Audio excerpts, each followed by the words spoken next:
कामात येणारी पेय बनवणार आहोत. अगदी साधं सोपं आपल्या आजी आणि पणजीच्या काळापासून चालत येते, ते म्हणजे आंबील. आज आपण नाचणीचं आंबील बनवणार आहोत. याच्या आधी ज्वारीचं आंबील सुद्धा बनवलेलं आहे. म्हणजे नाचणीचं पीठ वापरून सुद्धा बनवलं जातं आणि ज्वारीचं पीठ वापरून सुद्धा. तर गेल्या वर्षी आपण ज्वारीचं पाहिलं होतं, ह्या वर्षी आपण नाचणीचं पाहणार आहोत. चला तर मग सुरू करूया. तर आज आपण नाही का नाचणीचं आंबील करतोय. त्यासाठी नाचणी ते शिजवून घेतोय. कढई घेतली, कढईत 1 ग्लास पाणी ओततीये मी. याच्यात पाणी व्यवस्थित उकळू द्यायचं आधी. ते तोपर्यंत मी इथे हे बाउल घेतले, त्याच्यात नाही का अर्धा वाटी नाचणीचं पीठ ऍड करतेय. हे नाचणीचं पीठ गुठळ्या न होण्यासारखं आपल्याला पाणी टाकून मिक्स करून घ्यायचंय. तर याच्यात मी पाणी ऍड करते नाचणीच्या पिठात. आपल्या याचा उद्देश आहे की गुठळ्या झाल्या पाहिजे नाही, त्याच्यामुळे हे आपण ऍड करतोय. आता हे चमच्याने हलवून व्यवस्थित मिक्स करून घ्यायचं. गुठळी एक पण राहता कामा नये एवढी काळजी घ्यायची. पाणी गरम व्हायला सुरुवात झाली आहे, त्या टायमाला मी याच्यात चवीनुसार मीठ ऍड करते. तर हे गरजेचं आहे टाकणं, म्हणजे पिठाला व्यवस्थित चव येते, नाहीतर नाही ते व्यवस्थित नाही लागत. पाण्याला उकळी आले, आता काय करायचं, गॅस बारीक करायचा. आणि इथे हे माझ्याकडे नाचणीचं पीठ आहे जे आपण पाणी टाकून मिक्स करून घेतले. याच्यात एकही गुठळी नाही. हे ऍड करायचं याच्यात. फक्त ऍड करताना तुमचा खालचा चमचा हा हलता हवा हलत राहायला पाहिजे, हे लक्षात घ्या.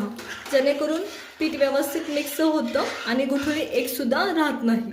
आणि हे व्यवस्थित शिजू द्यायचं आता, जोपर्यंत याला एक थिकनेस येत नाही तोपर्यंत, चकाकी येत नाही तोपर्यंत बारीक गॅसवर शिजवायचं. तर अगदी 2 मिनिटात हे नाचणीचं पीठ शिजतं, याला काहीच वेळ लागत नाही. आता हे शिजलंय सुद्धा नाचणीचं पीठ, तुम्हाला दिसत असेल तर या पद्धतीने. इथे नाचणीचं पीठ ना एकदम व्यवस्थित शिजवून घेतलंय. गॅस बंद करून टाकायचा. पूर्ण नाचणीचं पीठ हे थंड झालं पाहिजे, हे तुमचं हे लक्षात घ्या. चला तर मग हे थंड करायला साईडला ठेवूया आणि पुढची प्रोसेस करून घेऊया. एका साईडला आपलं नाचणीचं पीठ थंड होतंय, तोपर्यंत दुसऱ्या साईडला आपण मसाला बनवून घेतोय. त्याच्यासाठी मी नाही का इथे खलबत्ता घेतलाय. 1 हिरवी मिरची ऍड करतेय, त्याच्यानंतर 4-5 लसणाच्या पाकळ्या ऍड करतेय. त्याच्यानंतर 1 चमचा अद्रक मी इथं घेतलंय, ते ऍड करतेय. इथं माझ्याकडे 1 चमचा अद्रक मी खिसून घेतलंय, तुम्ही अख्खं सुद्धा घेऊ शकता. 2 उद्दिष्ट होते खिसून घ्यायचे. एक म्हणजे या अद्रकला नाही का चोथा आहे असा बराचसा, आणि खूप मोठा राहू नये म्हणून मी ते खिसून घेतलं. तुम्हाला हवं असेल तर तुम्ही डायरेक्ट ऍड केलं तरी चालतं. त्याच्यानंतर माझ्याकडे इथं जिरेपूड आहे, ती ऍड करते. जिरेपूड 1 चमचा किंवा तुम्हाला आवडते तेवढी तुम्ही ऍड करू शकता. हे सगळं खलबत्त्याने व्यवस्थित मीठ टाकून कुटून घ्यायचं. मीठ टाकल्यामुळं जर तुमच्या गोष्टी म्हणजे अद्रक वगैरे अख्खं असेल तर ते कुटणं सोपं जातं, हे लक्षात घ्या. तर मी इथं थोडंसं मीठ पण ऍड करते आणि मीठ टाकून हे खलबत्त्यात कुटून घ्यायचं. तुम्ही हवं असेल तर याच्यामध्ये मिक्सरच्या भांड्यामध्ये कुठलं तरी चालतं. फक्त मिक्सरच्या भांड्यात नाही का फाईन पेस्ट होते, तर आपल्याला फाईन पेस्ट नकोय, त्याच्यासाठी मी खलबत्त्यात करून घेते. तर मी हे कुटून घेते.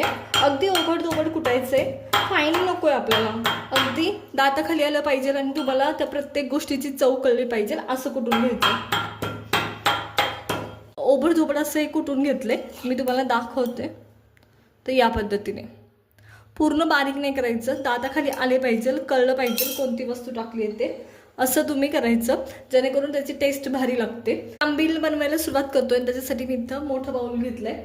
आता आंबील बनवायला सगळ्यात महत्त्वाचं ताक असतं. 1 वाटी दही घ्यायचं, 8 वाटी पाणी टाकायचं, हे माप बरोबर आहे या ताकासाठी. आंबील आणि मठ्ठ्यासाठी सेम मापाचं म्हणजे सेम थिकनेसचं ताक लागतं. तर हे मी ताक घेते या पद्धतीने आणि याच्यात ॲड करते, तुम्हाला जेवढा मठ्ठा करायचा तेवढा. आता हे ताक ऑलरेडी मी थंड आहे, त्याच्यामुळं मी बर्फाचे तुकडे आपण याच्यात नाही ॲड करणार आहे. पुरेसं थंड आहे, हवं तेवढं. माठातलं पाणी टाकले तरी सुद्धा खूप थंड आहे. त्याच्यानंतर आपण बनवलेला मसाला मी याच्यात ॲड करते, 1 चमचा किंवा तुम्हाला जेवढा हवा आहे तेवढा. या पद्धतीने हे मिक्स करून घ्यायचं व्यवस्थित आधी. त्याच्यानंतर माझ्याकडे इथं आहे जिरीपूड, तर जिरीपूड ॲड करते. तुमच्या चवीनुसार तुम्हाला हवी तेवढी तुम्ही ॲड करू शकता.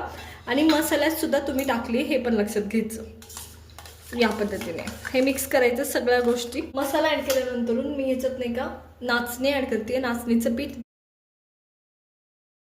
ते आता जेवढं तुम्हाला हवं तेवढं तुम्ही ॲड करायचंय. आणि आंबील हे खूप जास्त पण थिक नसतं आणि खूप जास्त पण पातळ नसतं, त्यानुसार तुम्हाला ॲड करून घ्यायचंय. याच्यात मी नाचणी ॲड केली आणि हे हलवून घेते. तर पहा या पद्धतीने. आता याच्यात नाही का आपण नाही का कोथिंबीर टाकणार आहोत.